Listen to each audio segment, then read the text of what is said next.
संघर्ष न्यूज सोलापूरमध्ये आपले स्वागत आहे। आज आपल्यासोबत एक वैचारिक व्यक्तिमत्व आहे।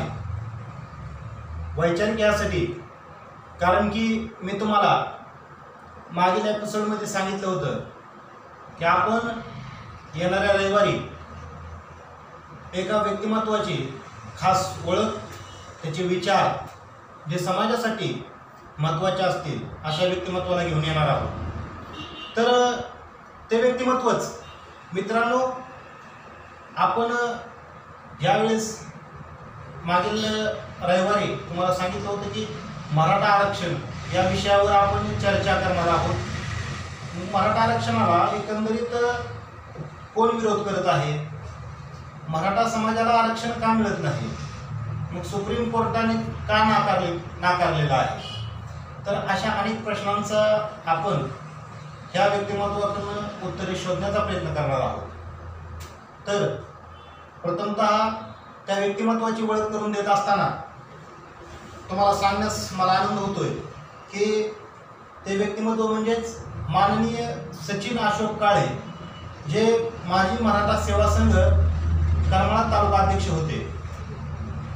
त्यांचे पार्श्वभूमी पाहता त्यांनी आता जे मराठा आरक्षणासाठी मोर्चे निघत आहेत त्या आरक्षणासाठी ते पूर्वीपासून आग्रही होते। त्यासाठी त्यांनी विविध मोर्चे, आंदोलने काढली होते। त्यानंतर समाजाच्या विविध मागण्यांसाठी, मग तो मराठा समाजच आहे असं नाही तर इतर समाजासाठीही त्यांनी जे प्रशासनावर संविधानिकरित्या दबाव आणण्याचा बराच प्रयत्न केला आणि हेच असं वैचारिक व्यक्तिमत्व आज आपल्याला या ठिकाणी लाभलेलं आहे। तर जाणून घेऊया अधिक प्रमाणात त्यांच्याकडनं माहिती। नमस्कार सर। जय जिजाऊ, नमस्कार। सर्वप्रथम संघर्ष सोलापूर मध्ये मला जे आमंत्रित केलं, मी तुमचं सहर्ष स्वागत करतो आणि मी आभारी आहे। धन्यवाद सर। तर सर, आज आपण महाराष्ट्रामध्ये एकंदरीत पाहता जो मराठा समाज आहे, मराठा बांधव आहे, ते त्यांच्या हक्काच्या आरक्षणासाठी लढत आहे। मग त्या हक्काच्या आरक्षणासाठी लढत असताना सुद्धा त्यांना कोर्ट नाकारतं ते आरक्षण। तर मग आम्हाला, आमच्या प्रेक्षकांना जे आरक्षणाची संकल्पना आहे ती एकंदरीत नेमकी काय आहे याची पूर्व जरा माहिती द्याल का? मुळात मराठा आरक्षणाची संकल्पना ही महात्मा फुलेंपासून, राजर्षी शाहू महाराजांपासून ते डॉक्टर बाबासाहेब आंबेडकरांपर्यंत आहे।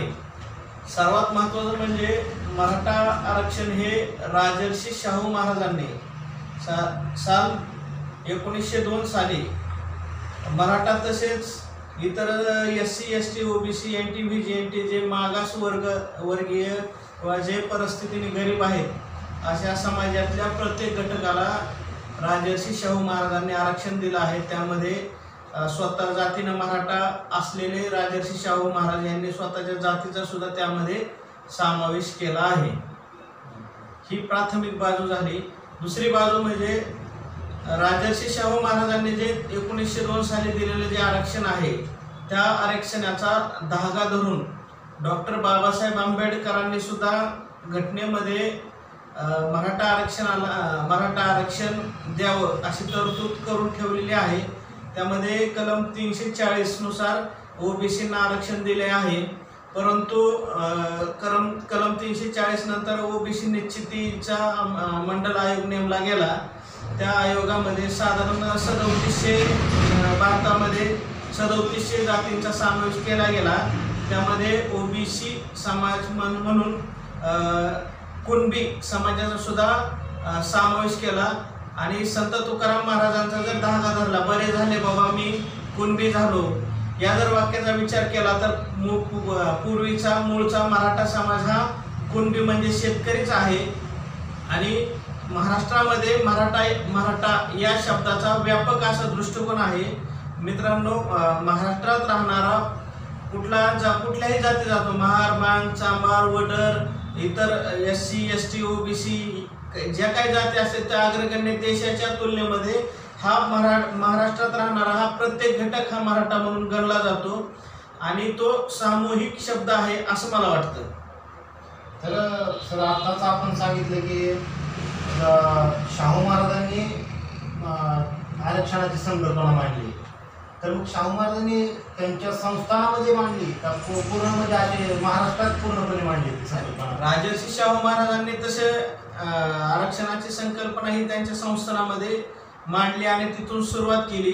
आणि ज्यावेळेस मराठा आरक्षणाची मागणी केली त्यावेळेस काही ब्राह्मण टीम त्यांच्याकडे गेली आणि त्यांनी महाराजांना सरळ तुम्हाला वेदोक्त प्रकरण सुद्धा माहीत असेल प्रेक्षकांना, हे सुद्धा मी सांगू इच्छितो. परंतु ज्यावेळेस मराठा आरक्षणाची घोषणा केली, समाजाचा त्यामध्ये समावेश केला किंवा आरक्षणाची घोषणा केली, त्यावेळेस काही ब्राह्मणांची टीम गेली आणि त्या टीमने महाराजांना उघडपणे आरक्षणाला विरोध केला. त्यावेळेस शाहू महाराजांनी एक उदाहरण दिलं होतं, हे सुद्धा आपल्याला परिचित असेल की मध्ये आपल्या त्यांच्या तबिल्यामधले सगळे घोडे त्या ठिकाणी एकत्र बांधलेले ते सोडून दिले आणि तो जे चारा आहे तो चारा महाराजांनी एकाच जागेवर ढिगारा करायला त्या ब्राह्मणांना सांगितलं. आणि ज्यावेळेस तो ढिगारा केला आणि तो चारा एकत्र करून ढिगारा करून ते घोडे एकाच वेळेस सगळे सोडून दिले, त्यावेळेस महाराजांच्या आणि त्या काही ठराविक जे खालच्या प्रवृत्तीचे जे ब्राह्मण होते त्या टीमला असं लक्षात आलं की जे घोडे ताकदवान आहेत, जे घोडे तगडे आहेत, त्या घोड्यांनीच तो चारा खाऊन टाकला आणि जे घोडे म्हातारे किंवा ज्यांच्याकडे ताकद कमी किंवा प्रतिकार शक्ती कमी असे घोडे उपाशी राहिले. मग महाराजांनी त्यांना तेच सांगितलं की जे घोडे सुदृढ आहेत तशांना आरक्षणाची काय गरज आहे. मी जे केलं माझ्या संस्थानातील जो खालील वर्ग आहे, जो रोजीरोटी करतो आणि लोकांच्या शेतीवर मजुरी करतो आणि स्वतःची पोटाची खळगी भरतो, त्यावेळी त्यांना स्वतःचं संरक्षण म्हणून आरक्षणाची मी तरतूद केली. या चुकीचं काय? म्हणजे एकंदरीत तुम्ही असं म्हणता येईल का की तो प्रतिनिधित्वाचा भाग होता की ज्याने बरोबर आहे ज्याचा त्याचा हिस्सा जे आहे त्याला मिळावा. आरक्षणाची मूळ संकल्पनाच प्रतिनिधित्व म्हणून आहे. डॉक्टर बाबासाहेब आंबेडकरांनी घटनेत सुरुवातीला सांगितले की आरक्षणाची संकल्पना ही नुसती एक राजकीय किंवा शैक्षणिक नसून ती एक संकल्पना म्हणजे त्या समाजाला ज्या त्या घटकामध्ये ठरवून दिलेलं प्रतिनिधित्व आहे. जसं आपण रेल्वेमध्ये जाताना रेल्वे रिझर्वेशन करतो, त्या जागेचे आपण मालक झालो, तसं डॉक्टर बाबासाहेब आंबेडकरांनी या राजर्षी शाहू महाराजांचंच उदाहरण पुढे घेऊन ज्याला त्याला ज्याच्या त्याच्या प्रमाणात प्रतिनिधित्व दिलेलं आहे. मग आता सध्या जे ज्याच्या त्याच्या प्रमाणात प्रतिनिधित्व दिलेलं आहे, तर मग आता जे SC STला त्यांच्या प्रमाणाचं जे प्रतिनिधित्व आहे ते मिळालेलं आहे. मग आता तुम्ही मला सांगितले की मराठा समाज म्हणजे मराठा म्हणजे ही एक जात नसून तो एक महाराष्ट्रात राहणारा प्रत्येक व्यक्ती असेल, तो प्रत्येक समाज असेल, समाज घटक असेल, तो मराठा आहे. तर मग संविधानामध्ये म्हणा किंवा इतर बाबीमध्ये मग जे मराठा बांधव आहेत त्यांच्यासाठी कोणता शब्द आहे किंवा त्यांना मग त्या शब्दाला किती प्रतिनिधित्व दिलेलं आहे? मुळात मराठा आरक्षण हा मी आत्ता सांगितलं की PB मंडल आयोग त्यामध्ये 3700 पेक्षा अधिक कमी जास्त प्रमाणात ओबीसींची संख्या आहे. त्यात कुणबी मूळतः मराठा हा शेती करणारा समाज आहे. कुणबी म्हणजे शेतकरी. हा, आणि ओबीसी म्हणजे काय, जो समाज शैक्षणिक आणि सामाजिक माग असलेला आहे त्या वर्गाला ओबीसी म्हटलं जातं. आणि ह्या मंडल आयोगामध्ये सरळ या ठिकाणी ओबीसी, कुणबी, मराठा आणि मराठा कुणबी असा उल्लेख आहे. आणि सर्वोच्च न्यायालयाने जे आता मराठा आरक्षणाला जी स्थगिती दिली, माझं मत असं आहे की सर्वोच्च न्यायालयाला जास्त पुरावे सुद्धा द्यायची गरज नाही. का गरज नाही? राजर्षी शाहू महाराजांनी जो BS धरला आहे 1902चा आणि डॉक्टर बाबासाहेब आंबेडकरांनी घटनेमध्ये ओबीसींचा समावेश केला आहे आणि ह्या मंडल आयोगामध्ये ओबीसींच्या जातींची संख्या निश्चित केली, साधारण 3700. त्यामध्ये कुणबी म्हणजे याचा अर्थ काय होतो की कलम 340 नुसार कुणबी, मराठा, ओबीसी असा उल्लेख होतो. ह्यामध्ये जास्त खोलात जाण्याची गरज नाही, परंतु सर्वोच्च न्यायालयाने हा निर्णय कशा प्रकारे घेतला हा म्हणजे संपूर्ण अखंड महाराष्ट्राला पडलेला प्रश्न आहे. महाराष्ट्रातील बीजेपी सरकारनं सांगितलं होतं की आम्ही मराठा समाजाला जे आरक्षण दिलेलं आहे ते कोर्टामध्ये टिकणारं दिलेलं आहे. मग आज ते कोर्टामध्ये का टिकलेलं नाही, तर त्याची काय कारण आहे? मुळात भाजप हा पक्ष RSS संघटनेच्या रूपरेषेवर चालणारा पक्ष आहे. आणि RSS भाजप तर तुम्हाला माहितीच आहे, कुठल्या गोष्टीत 100% यशस्वी कोणालाच होऊन देत नाहीत ते. मग त्यात मराठा आरक्षणाचा मुद्दा असो किंवा अन्य कोणतेही मुद्दे असू दे.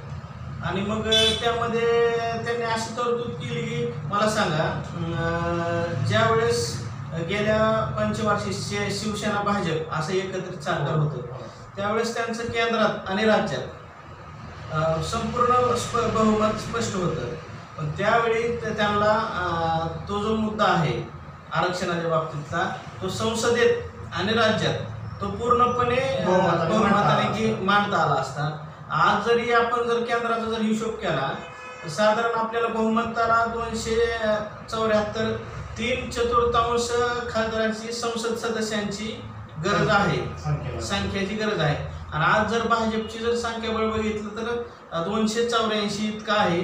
त्याचबरोबर महाराष्ट्रातील मला वाटतं एकही खासदार असा नाही येणार की तो मराठा आरक्षणाला विरोध करणार नाही. कारण मला सांग, भाजपचे महाराष्ट्रात मधले जे खासदार आहेत त्या व्यतिरिक्त काँग्रेस, राष्ट्रवादी आणि सेना असे जवळपास 50 खासदार 30 ते 35 खासदारांचं संख्याबळ आणखी त्यामध्ये वाढेल. त्यामुळं केंद्रामध्ये सुद्धा आज आपल्याला तो कायदा पास करून घ्यायला एवढं अडचण येणार नाही. परंतु भाजपची इथले माजी मुख्यमंत्री, विरोधी पक्षनेते फडणवीस साहेबांना मी एक विनंती करतो की तुम्ही सोशल मीडियावर जास्त टिमके वाजवण्यापेक्षा तुम्ही तिथं केंद्रामध्ये तुमचे पंतप्रधान आहेत, राष्ट्रपती आहेत, तुमचं बहुमत आहे, तुम्ही केंद्रामध्ये बसून त्या ठिकाणी हा मराठा आरक्षणाचा कायद्यामध्ये आमूलाग्र बदल करून तो त्या ठिकाणी पास करून घ्यावा आणि अखंड महाराष्ट्रातील मराठा समाजाला न्याय द्यावा आणि तरच तुम्ही या महाराष्ट्रामध्ये फिरावं अशी माझी विनंती. सर, आता तुम्ही सांगितलं की 3/4 जे संविधानामध्ये सांगितलेलं आहे की 3/4 जे संसद तो एखादा कायदा पास करू शकते 50%च्या पुढील आरक्षणासाठी. हो. तर आता 50%च्या पुढील आरक्षणासाठी 3/4 जर पास करू शकते, तर मग बीजेपी सरकार आतापर्यंत ते तशा प्रकारे कायदा का पास करत नाही, असं म्हणजे तुमचं काय वैयक्तिक मत काय आहे? बीजेपी सरकार मुळात त्यांची मानसिकताच तशी नाही. मुळात बीजेपी महाराष्ट्रातली जी बीजेपी आहे त्या बीजेपीचं राजकारण मुळात प्रांतवारी म्हणजे वेगळा विदर्भ असेल किंवा पश्चिम महाराष्ट्र, मराठवाडा म्हणजे या पद्धतीनं ते ज्या त्या ठिकाणी विभागून राजकारण करतात. त्यांच्याकडे असा व्यापक दृष्टिकोन नाही. 2014च्या अगोदरचा जर त्यांचा अजेंडा बघितला तर आपण 2014च्या अगोदरचा जर विचार केला, त्यांचा अजेंडा असा होता की आम्हाला वेगळा विदर्भ पाहिजे आणि त्याचं प्रतिनिधित्व माननीय माजी मुख्यमंत्री, विरोधी पक्षनेते देवेंद्र फडणवीस यांनी वारंवार केलेलं आहे. आपल्याकडे तसं दप्तर सुद्धा सापडेल किंवा असेल. मग मला सांगा, ज्यावेळेस ते स्वतः मुख्यमंत्री होतात त्यावेळेस त्यांनी हा मुद्दा म्हणजे असा अगदी हे असं बाजूला उचलून ठेवल्यासारखा त्यांनी तो मुद्दाच घेतला नाही. परंतु आता हे ज्यावेळेस आघाडी सरकार स्थापन झालं आहे त्या आघाडी सरकारला तुम्हाला सांगतो ह्या पेचात पकडण्यासाठी आता RSS आणि भाजपची टीम सुद्धा मराठा आरक्षणाचा पुळका आल्यासारखी यामध्ये सक्रिय झाली आहे. परंतु माझा त्यांना सवाल असा आहे की ज्यावेळेस तुमचं केंद्रात आणि राज्यात ही शासन होतं त्यावेळेस तुम्ही काय झोपला होता का? त्यावेळेस तुम्हाला मराठा समाज दिसला नाही का? छत्रपती शिवाजी महाराजांचं नाव नुसतं तुम्ही मतदानापुरतं घेतलं. अरे ज्या छत्रपती शिवाजी महाराजांच्या जेव्हा तुम्ही मतदान मागितलं, ज्या राजर्षी शाहू महाराजांनी मराठा आरक्षण असेल किंवा आरक्षणाची सुरुवात जगामध्ये केली, त्या शाहू महाराजांच्या समाजाला आज तुम्ही आरक्षण देत नाही आणि त्या समाजाला जवळपास 1981 पासून मराठा आरक्षणासाठी उठाव चालू आहे. माजी आमदार कैलासवासी अण्णासाहेब पाटील यांनी भोसले मुख्यमंत्री असताना आपल्या मागण्या मान्य न झाल्यामुळे त्यांनी स्वतः खोलीमध्ये आत्महत्या केली. यापेक्षा दुर्दैव महाराष्ट्रामध्ये आणखी काय घडायला पाहिजे आणि काय होण्याची वाट बघतंय हे शासन, मला हाच वैयक्तिक मला पडलेला हा मोठा प्रश्न आहे. तर सर मग आता तुम्ही सांगितले की 340 कलम जे 340 आहे त्यानुसार ओबीसींना आरक्षण दिलेलं आहे संविधानामध्ये. तर मग आता ते सध्याचं आता जर संविधानामध्ये तशा प्रकारे जर आरक्षणाची जर तरतूद केली असेल तर मग तिथे आता सध्याचा लागू नाही का? मुळात प्रश्न काय आहे की ज्यावेळेस डॉक्टर बाबासाहेब आंबेडकरांनी 340 कलम दिलं ओबीसी आरक्षणासाठी, त्यावेळेस तत्कालीन पंतप्रधान पंडित जवाहरलाल नेहरू यांच्याकडे ज्यावेळेस पाठपुरावा डॉक्टर बाबासाहेब आंबेडकरांनी केला त्यावेळेस ओबीसींची संख्या 50% जास्त जाती हे ज्यावेळेस पंडित नेहरूंच्या लक्षात आलं त्यावेळेस पंडित जवाहरलाल नेहरू यांनी जाणीवपूर्वक या 340 कलमाकडे म्हणजे ओबीसीच्या जनगणनेकडे मी म्हणेल किंवा ओबीसींच्या संख्याबळाकडे दुर्लक्ष केलं. आणि हे ज्यावेळेस बाबासाहेबांच्या लक्षात आलं त्यावेळेस डॉक्टर बाबासाहेब आंबेडकरांनी SC STच्या आरक्षणासाठी नाही तर ओबीसींच्या आरक्षणासाठी त्यांनी केंद्रीय मंत्रिमंडळाचा राजीनामा दिला. आणि त्यानंतर ज्यावेळेस बाबासाहेबांनी राजीनामा दिला त्यावेळेस पंडित नेहरूंवर अखंड भारतातील ओबीसींचा दबाव वाढत गेला.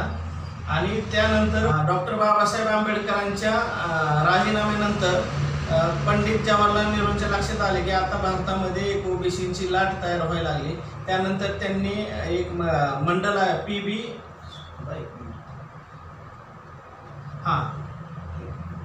कार्यकर आयोग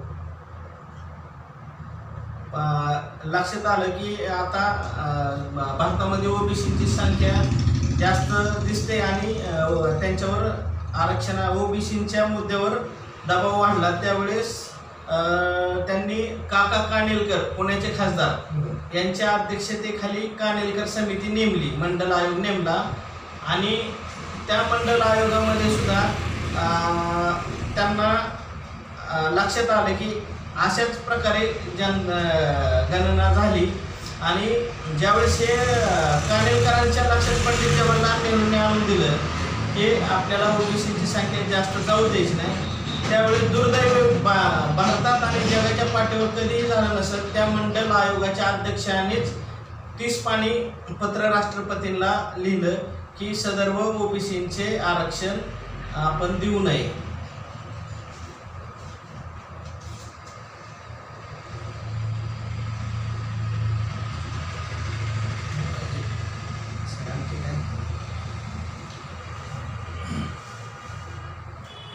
तर मग आता एकंदरीत आता त्यांनी 30 पानी पत्र लिहिले की आरक्षण देऊ नये. तर हे सर्व तर झालं सर की आरक्षणाला आता आरक्षणाची एकंदरीत तुम्ही बऱ्यापैकी सखोल माहिती सांगितली. पण मला सध्या तरी एक प्रश्न असा आहे सर किंवा पुढचा प्रश्न असा विचारेन मी तुम्हाला की मग तुम्ही एकंदरीत किंवा तुमच्या वैचारिक बेसवर म्हणा तुमच्या संघटनेच्या वैचारिक बेसवर आरक्षणाला विरोध करणारे हे कोण आहेत? खऱ्या अर्थानं जो पडद्यावर दिसतो तो कलाकार असतो आणि जो पडद्याच्या मागे असतो ते डायरेक्टर असतो. आपल्याला आज जर आरक्षणाला विरोध करणारे दिसले तर आपलेच बहुजन दिसतील, परंतु खऱ्या अर्थानं जर आरक्षणाला विरोध कोण करते दिसलं तर तत्कालीन पंतप्रधान पंडित नेहरूंनी कशा पद्धतीनं आयोगाला विरोध केला किंवा कानेलकर अहवालामध्ये सुद्धा कशा पद्धतीनं अध्यक्षांनीच जे 30 पानी पत्र राष्ट्रपतींना लिहिलं की हे आरक्षण झालं नाही पाहिजे. त्याच पद्धतीने पूर्वीपासून आपण बहुजन हे एकमेकाचे माते भडकवत फोडत आलेलो आहेत, परंतु आपण या पडद्यामागचे सूत्रधार कोण आहेत ह्यांचा अभ्यास कधी केला नाही.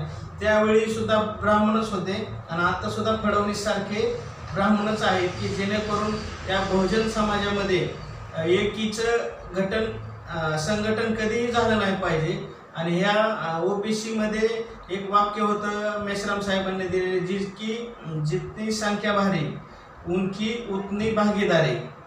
ह्या वाक्यावरून आदरणीय फडणवीस साहेबांनी असेल किंवा त्यांची जी टीम आहे RSS किंवा RSS म्हणजे मी म्हणत नाही फक्त भाजपमध्येच आहे, ते काँग्रेसमध्ये असेल, राष्ट्रवादीत असतील, यामध्ये सर्वच राजकीय पक्षातील इतर कोणत्याही पक्षातील जे RSS वर जे प्रेम करणारी मंडळी आहे त्या मंडळींनी आपल्या बहुजनांचा वापर अगदी पद्धतशीरपणे राजकीय फायद्यासाठी केलेला आहे.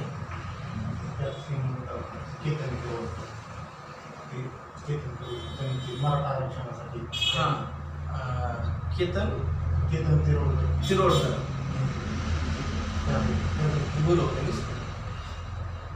मला सांगा, मग ज्यावेळेस मराठा आरक्षणाचा विषय येतो त्यावेळेस केतन किरोडकर का तिरोडकर काय त्याला लई स्पष्ट नाव घेऊन त्याला बी लई मोठं करायची काही गरज नाही. पण जेवढा आक्षेप आतापर्यंत घेतले ते सगळे ब्राह्मणांनीच घेतलेले. मला सांगा, या उलट जर विषय घेतला आपण मराठा आरक्षणाबरोबरच ब्राह्मण समाजाला सुद्धा आरक्षण 10% दिलेलं आहे. मला सांगा, त्या आरक्षणाला कोणी चॅलेंज केलं का? मला सांगा, केलं का? एक साधं तक्रार आणि उदाहरण सुद्धा त्या ठिकाणी दिसणार नाही की त्या ठिकाणी त्या आरक्षणाला कोणी धक्का लावला आहे. परंतु जाणीवपूर्वक मराठा समाजाला टार्गेट करून इतर समाजाचा वाद या ठिकाणी मराठा आरक्षणाला लावला जातोय. पूर्वी आरक्षणाचा विषय आला की आमचा दलित समाजाला दलित मराठा असा वाद लावण्याचा प्रयत्न झाला. आणि आजच्या काळामध्ये जर मराठा आरक्षणाचा प्रश्न आला तर तुम्हाला सांगतो, मराठा आणि इतर ओबीसी म्हणजे धनगर असेल, माळे असेल किंवा असे जे ओबीसी बांधव आहेत त्या ओबीसी बांधवांना हाताशी धरून, म्हणजे एकंदरीत जे मराठा बांधव आहेत, तुम्हाला असं म्हणायचं आहे की मराठा बांधवांना असं सांगितलं जाते की ओबीसीचं आरक्षण हिसकावलं जाते मराठा बांधव, असं म्हणायचं आहे. बरोबर आहे. काय बरं का, आमचे जे ओबीसी बांधव, सर्वसामान्य जी ओबीसी जनता आहे त्या जनतेची भावना 100% आजपर्यंत आम्हाला मराठा समाजाने मोठा भाऊ म्हणून आजपर्यंत भरपूर सहकार्य केलेलं आहे. अगदी उमऱ्यापासून ते बांधापर्यंत आम्ही त्या मराठा समाजाच्या जीवावर आमचे प्रपंच मोठे केले. आजही आमचे बंधू, छोटे बंधू, ओबीसी बांधव आजही ते मान्य करतात. परंतु प्रत्येक समाजामध्ये एक लागलेली कीड असते, मग त्यामध्ये मराठा समाज सुद्धा अपवाद नाही. ज्यावेळेस राजकीय पोळी भाजायची असते, म्हणजे तुम्हाला सांगतो उदाहरणार्थ, म्हणजे कालचे सातपुते धनगर समाजाचे असतील किंवा माळी समाजाचे भुजबळ असतील किंवा म्हणजे मी ह्या माणसांची जाणीवपूर्वक का नावं घेतो, ह्यांनी समाजासाठी काहीच केलेलं नाही. फक्त सोशल मीडियावर यायचं, माझा समाज म्हणायचं आणि मंत्रीपद घ्यायचे. मला सांगा, जानकर साहेबांनी ज्यावेळेस मुख्यमंत्री भाजपचे होते फडणवीस साहेब, त्यावेळेस बारामतीमध्ये त्यांनी धनगर समाजाला, आमच्या धनगर समाजाला काय शब्द दिला होता की ज्यावेळेस आमची पहिली कॅबिनेट असेल त्या कॅबिनेटमध्ये धनगर समाजाचा आरक्षणाचा प्रश्न मिटला असेल. परंतु त्यावेळेस तो प्रश्न माझ्या माहितीने जास्त प्रमाणात जानकर साहेबांनी लावून धरला होता. पण ज्यावेळेस जानकर साहेबांनी हा प्रश्न लावून धरला आणि सरकारही आलं, पहिली कॅबिनेटही झाली, पहिल्या कॅबिनेटमध्ये धनगर आरक्षणाचा प्रश्न मिटला नाही. परंतु जानकर साहेबांना आमदारकी मिळून लाल दिव्याची गाडी मात्र 100% मिळली. तुम्ही ज्यावेळेस एखादा मुद्दा घेता आणि ते मुद्दा सरकारच्या पचनी पडत नाही, त्यावेळेस त्या मुद्द्याला काउंटर करण्यासाठी त्यांना मंत्रिपद दिलं जातं. 100%. मला सांगा, आता आमचा म्हणजे जातीवाद आम्ही कधी केलाही नाही आणि करणारही, कारण आमची भूमिका मोठ्या भावाची. मला सांगा, ज्यावेळेस मराठा आरक्षणाच्या स्थगितीचा निर्णय येतो सर्वोच्च न्यायालयामधून, मग मला सांगा, महाराष्ट्राचे भाजपचे नेते, माजी मुख्यमंत्री फडणवीस यांच्या आदेशावरून गोपीचंद पडळ नावाचा माणूस म्हणजे आमदार, म्हणजे तो फडणवीस बोलीत आमदार आम्ही त्याला म्हणल. बरं. मग मला सांगा, इतक्या दिवस काय ते झोपले होते का? ज्यावेळेस मराठा आरक्षणाचा मुद्दा येतो त्याच वेळेस तुम्हाला जाग येते का? मग मला सांगा, मग एक माणूस बोलला म्हणजे आम्ही संपूर्ण धनगर समाजाला किंवा इतर कुठल्या समाजाला आम्ही कधीही टार्गेट करण्यापेक्षा आपण बांधव आहोत. बरं. आम्ही कधीही दुजाभाव करणार नाही. परंतु आमचा लहान भाऊ आज इतका शहाणा झाला आहे की त्या भावाला लक्षात येते की आपल्यासाठी कोण आहे आणि आजपर्यंत कोणी सहकार्य केले. आमचे आजपर्यंत मराठा क्रांती मोर्चाचे 57-58 मोर्चे निघले. आमची एकही मागणी नाही, एकदाही आमची अशी मागणी आली नाही की आमच्या भावांचं आरक्षण कमी करा किंवा त्या भावांच्या आरक्षणामध्ये आम्हाला सहभागी करा. आमची मागणी एकच आहे की आम्हाला स्वतंत्र आरक्षण द्या की जेणेकरून आमच्या लहान भावांना कुठल्याही पद्धतीचा धोका होणार नाही आणि त्यांच्या प्रतिनिधित्वावर कुठंही गदा येणार नाही. या पद्धतीनं आम्हाला आरक्षण देण्याची मागणी आम्ही 58 मोर्चामधून केलेली आहे. उमऱ्यापासून ते बांधापर्यंत मराठा समाजाने मोठ्या भावाची भूमिका घेतलेली आहे. प्रत्येकाला त्यांनी त्यांच्यासाठी चांगल्या प्रकारचं काम केलेलं आहे मराठा समाज बांधवांनी. तर मग मराठा बांधव आजपर्यंत त्यांच्या जे हक्काचं आरक्षण आहे, त्यांचं जे प्रतिनिधित्व आहे, त्यासाठी एवढं उशीर का ते जागृत झाले, त्याचं काय कारण आहे? मुळामध्ये मराठा समाज हा त्यांच्या न्याय हक्कासाठी जागृत उशिरा का झाला हा प्रश्न अत्यंत महत्त्वाचा आहे. पूर्वी जर आपण पाहिलं तर मला वाटतं महाराष्ट्रामध्ये महात्मा ज्योतिराव फुलेंनी पहिली मुलींची असेल किंवा मुलांची असेल शाळा चालू केली आणि ज्यावेळी ती शाळा चालू केली आणि त्या शाळेचं रूपांतर मोठ्या प्रमाणामध्ये पुढं होत गेलं. परंतु आपला जो घटक महात्मा फुलेंनी जो मार्ग दाखवला तर त्या मार्गाने जास्त गेला नाही. त्या मार्गाने कोण गेलं? त्यांनी जी सत्यशोधक चळवळ उभा केली होती, तर त्या मार्गाने तो गेलेला नाही. काही प्रमाणात बाबासाहेबांना सुद्धा तीच खंत होती की पूर्वी आपण महात्मा ज्योतिराव फुलेंना बाबासाहेब आंबेडकर हे गुरु मानत होते. मग आपल्या गुरूंची इच्छा जी होती की प्रत्येक समाजाला प्रत्येक घटकामध्ये प्रतिनिधित्व मिळालं पाहिजे आणि त्या अनुसरून मराठा समाजाने कलम 340 नुसार मी तुम्हाला सांगितलं की घटना ओबीसी निश्चितीमध्ये बाबासाहेबांनी आरक्षण दिलं. परंतु तत्कालीन त्या काळचे जे मराठा समाजातील नेते होते किंवा पुढारी होते त्यांना या आरक्षणाचं महत्त्व त्यांच्या अज्ञानपणामुळं म्हणा म्हणजे त्यांनी समाजाला हे काही कळू दिलं नाही. समाजामध्ये ते कारण आपले डोके आपल्या धडावर असावं ह्या साळुंखेंचं पुस्तक होतं. त्या पुस्तकाचं आणि ह्यांचं मनोमिलन जास्त होतं. कारण मराठा नेते होते पण त्यांचं डोकं त्यांचं नव्हतं, विचार त्यांचे नव्हते. त्याच्यामुळे बाबासाहेबांनी त्यांना वारंवार सांगितलं की आज तुम्ही हे नाकारू नका, आज द्यायला मी आहे, परंतु ज्यावेळेस तुम्हाला मराठा आरक्षणाची गरज भासेल त्यावेळेस द्यायला मी नसेल. तर बाबासाहेबांची खरोखर म्हणजे मराठा समाजासाठी गरज आहे आणि मराठा समाजाचं बाबासाहेब जाण्याने जेवढं दलित समाजाचं नुकसान झालं नाही त्यापेक्षा कित्येक पटीने मराठा आणि ओबीसी समाजाचं तुम्हाला सांगतो नुकसान झाले. आणि बाबासाहेब जर आणखी 10 वर्षे हयात राहिले असते तर कदाचित मराठा समाजाला आरक्षण त्याच वेळी बाबासाहेबांनी लागू केलं असतं आणि आज आमचा मराठा समाज एक आरक्षणाच्या माध्यमातून प्रतिनिधी म्हणून काम आणि करत राहिला असतं. सर, तुम्ही खूपच चांगली इंटरेस्टिंग माहिती दिली की आज बाबासाहेबांच्या विचार असतील किंवा त्यांची जी कार्य असेल ते आज आपण पाहतो की ते एका समाजापुरतंच सीमित केलं जातं, एका जातीपुरतंच सीमित केलं जातं आणि त्यांना एका जातीत बांधून ठेवलं जातं. तर सरांनी आता एक चांगला एक मुद्दा उपस्थित केला किंवा चांगला एक पॉईंट सांगितला की बाबासाहेबांनी प्रथमतः 340 कलमानुसार ओबीसी बांधवांचा विचार केला, नंतर SC STचा विचार केला. याचा अर्थ असा होतो की बाबासाहेबांनी सकल किंवा संपूर्ण बहुजन समाजाचा विचार केला होता, तर आजपर्यंत ज्या ज्या व्यक्तींनी सांगितलं असेल की संविधानामध्ये आम्हाला काय, संविधानानं आम्हाला काय दिलं, आरक्षण नाही दिलं किंवा काय, तर सरांनी त्याच्यावर मला वाटतं मार्मिक शब्दामध्ये अत्यंत एक चांगल्या प्रकारची टीका केलेली आहे. तर सर, मला आता एक चर्चा चांगली रंगत आलेली आहे.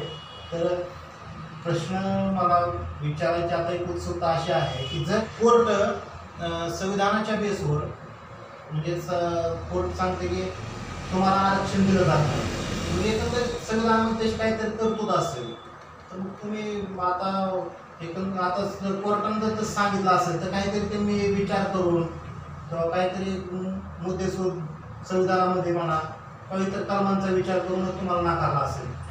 तर मग आता तुम्ही हे आता मोर्चे, आंदोलने, निवेदने हे देण्याचं काय कारण, त्याच्या मागची नेमकी पार्श्वभूमी काय आहे? मुळात मी तुम्हाला मगाशी सांगितलं की ही जी सिस्टीम आहे कोर्ट आणि संसद, कोर्ट कुठल्या लोकांवर चालतं, सिलेक्टिव्ह, आणि संसद कशावरती चालते,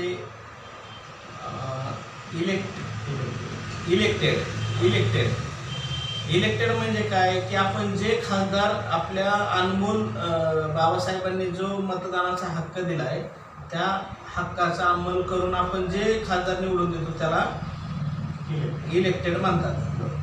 मग मला सांगा, कायदा करण्याचा अधिकार कुणाला आहे, सिलेक्टेडला आहे का इलेक्टेडला आहे? खासदारालाच आहे ना. संसदेमध्ये एकंदरीत कायदा तयार होतो. हा, संसदेमध्ये कायदा तयार होतो. मग मी मागाशी सांगितलं की 3/4 ज्यावेळेस खासदारांची संख्या होती त्यावेळेस नवीन कायदा तयार होतो. मग भाजप शासनाची काय, गेल्या पंचवार्षिकचा अभ्यास करा, ह्या पंचवार्षिकचा अभ्यास करा, त्यांच्याकडे तेवढी खासदारांची संख्या आहे. आणि मराठा आरक्षणासाठी मला वाटतं महाराष्ट्रातले 100% खासदार सुद्धा यामध्ये समाविष्ट होतील या मुद्द्यासाठी. मग मला प्रश्न पडलेला असा आहे की फडणवीस साहेबांनी नुसता समाजामध्ये आव न आणता त्यांनी या घटनेचा अंमल करून पंतप्रधान नरेंद्रभाई मोदींना हे पटवून देऊन तो कायदा अंमलात का आणत नाही? मग एकट्या सचिन तेंडुलकरसाठी कायदा बदलला जातो का, तो ब्राह्मण आहे म्हणून?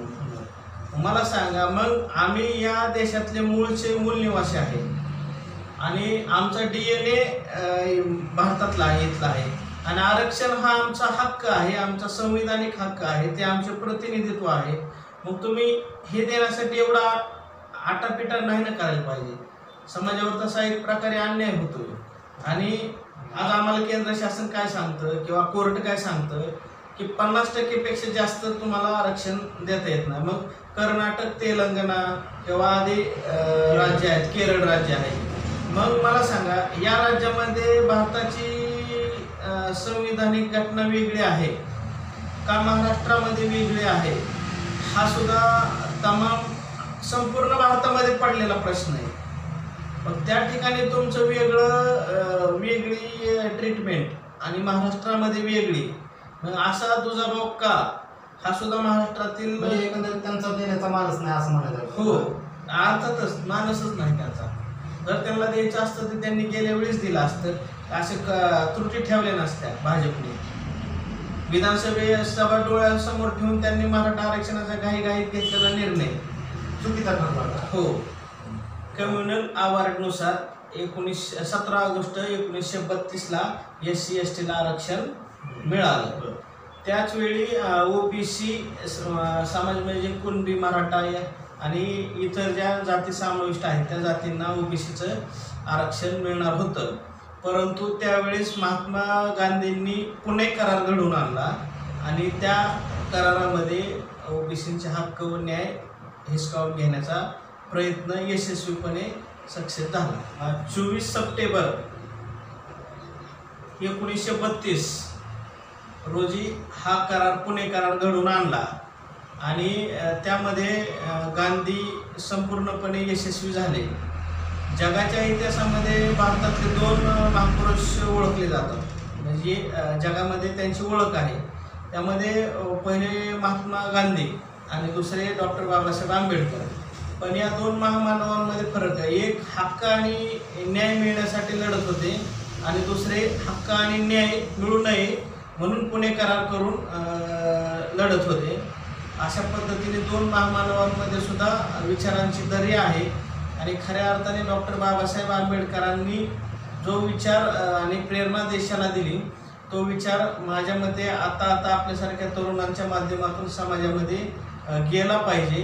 हीच आपल्या चॅनलच्या माध्यमातून मी हात जोडून विनंती करतो. आपल्या चॅनलच्या माध्यमातून आणखी तुम्हाला सांगू इच्छितो की तत्कालीन भाजप सरकारमध्ये त्यामध्ये शिवसेना सुद्धा होती, ते नाकारता येत नाही. त्यावेळी किंवा केंद्र शासन नरेंद्रभाई मोदी असतील किंवा अमित शहा जी त्यांची टीम असेल ते काय सांगतात, आम्ही तुम्हाला 2 रुपये किलो तांदूळ देऊ, 1 रुपया किलो गहू देऊ, कुठं गरिबांना अन्नधान्य फुकट देऊ असं बघू. मला सांगा, तुम्ही आम्हाला आमचा न्याय हक्क द्या, आम्हाला तुमचं फुकट काहीच नको. आम्हाला आमच्या कष्टानं जगण्याची संधी फक्त द्या आणि वैचारिक बुद्धिमत्तेला न्याय द्या. मला सांगा, आता वैचारिक बुद्धिमत्ता म्हणजे नेमकं तुम्हाला हा मग तेच सांगतो की गेल्या सरकारने म्हणजे भाजप मुख्यमंत्री होते, फडणवीस असतील किंवा विनोदजी तावडे शिक्षण मंत्री होते, त्यांच्या डिग्रीचा पण वाद तुम्हाला माहिती पण त्या विषयावर आपल्याला जायचं नाही. मला सांगा, जो शासनाने जो निर्णय घेतलेला आहे विद्यार्थ्यांच्या बाबतीत 1ली ते 8वी गुणवत्ता तपासायची नाही किंवा गुणवत्तेला जास्त महत्त्व द्यायचं नाही, तो विद्यार्थी डायरेक्ट पुढच्या वर्गामध्ये पहिलेचा विद्यार्थी तो त्याची प्रेझेंटी बघायची नाही, त्याचा स्टडी कसा आहे तो तपासायचा नाही किंवा त्याच्या गुणवत्तेकडे लक्ष द्यायचं नाही. पण त्याला पहिलीतनं दुसरीत, दुसरीतनं तिसरीत, तिसरीतनं चौथीत, चौथीतनं 5वी. आपल्या बहुजनांची मुलं तुम्हाला सांगतो 8वीपर्यंत कुठल्याच कष्टाविना जाऊ लागली. त्याच्यामुळं त्यांचं शिक्षणामध्ये त्यांच्या गुणवत्तेवर परिणाम होऊ लागला. 100% त्यांच्या गुणवत्तेवर तर परिणाम झालाच, परंतु त्यांना शिक्षणाचं थोडंफार जे महत्त्व होतं ते सुद्धा त्यांच्या मनातून कमी व्हायला लागलं. कारण एक ग्रामीण भागामध्ये एक संकल्पना झाली की काय नाही, आपण 8वीपर्यंत पास होतोय. मग आईवडिलांनी काय म्हणायचं, जाऊ द्या, आज माझा मुलगा शेतात गेला किंवा आज शेरडा मागे गेला, जनावरा मागे गेला. म्हणजे शिक्षणापेक्षा जास्त आपल्या ग्रामीण भागातील लोक बनवण्याचा हा कार्यक्रम आहे. लोक कामाला देऊ लागले आणि आपला समाज वैचारिक दृष्ट्या दुबळा करण्याचा खऱ्या अर्थानं आता मोठं षडयंत्र या ठिकाणी रचलं जाते असं सुद्धा मी आरोप करेन. तर मित्रांनो, मी तुम्हाला सांगितलं होतं की आपल्यासोबत जे रविवारी आहे, रविवारी एक वैचारिक व्यक्तिमत्व असेल, तर आता आपण त्या व्यक्तिमत्वाचे विचार म्हणजेच परखडपणे मत मांडणे. मग मी म्हणतो, बरं वाटेल म्हणून कोणाला बोललं नसलं पाहिजे, तर ते खरं बोललं पाहिजे. आज त्या व्यक्तिमत्वानं ते विचार आणि अभ्यासू वृत्तीतून जे काही त्यांचं अनमोल विचार असतील ते मांडले. आज समाजाला अशाच खऱ्या व्यक्तिमत्वांची गरज आहे आणि आपण हे आपल्या चॅनलच्या माध्यमातून अशा व्यक्तिमत्वांचे विचार जास्तीत जास्त लोकांपर्यंत पोहोचवण्याचा प्रयत्न करत असतो. तर आज यांनी म्हणजेच जे आपल्याला लाभलेले वक्ते आहेत ते वक्ते म्हणजेच सचिन अशोक काळे, हे माजी मराठा सेवा संघ तालुका अध्यक्ष होते. त्यांनी त्यांच्या कारकिर्दीमध्ये बरेच आंदोलने, मोर्चे, समाजाच्या विविध मागण्यांसाठी विविध प्रश्न शासन दरबारी अधिकारी वर्गांपाशी मांडले. असे हे वैचारिक व्यक्तिमत्व आज आपल्याला लाभलं. आणि आत्ताच 1-2 दिवसांपूर्वी 24 सप्टेंबरला महाराजांचा म्हणजे छत्रपती शिवाजी महाराजांचा दुसरा राज्याभिषेक झाला. त्यानिमित्तानं मी महाराजांना शतशः वंदन करतो. आणि 24 सप्टेंबरलाच महात्मा फुले, क्रांतीसूर्य महात्मा फुले यांनी जे त्यांचे गुरु होते छत्रपती शिवाजी महाराज यांना अभिवादन करण्यासाठी 24 सप्टेंबरलाच सत्यशोधक समाजाची स्थापना केली आणि या दोन महापुरुषांच्या कुठंतरी विचारांना हळताळ फासण्यासाठी 24 सप्टेंबर 1932ला पुणे करार घडवून आणला.